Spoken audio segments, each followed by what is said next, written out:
সকল মানুষের কল্পনা কিংবা স্বপ্ন কি একরকম হয়? ভাবুন তো, আপনি যা কল্পনা করেন আপনার পাশের জনও কি সেই একই রকম কল্পনা করেন, কিংবা তার পাশের জন, তার পাশের জন?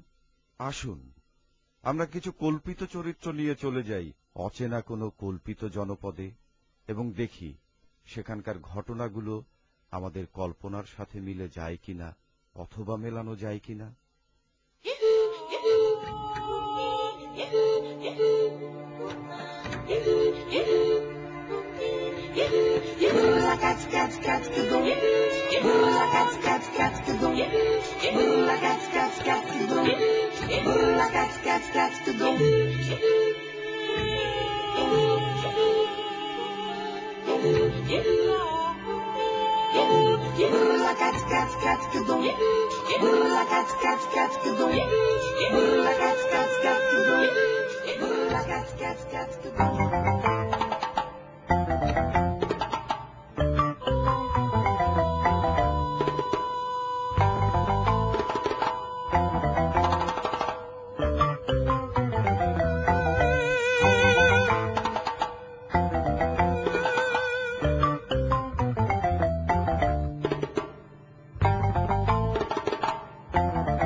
Toi coco, toi coco, tu dis, tu j'aime toi coco, t'es coco coco, t'es,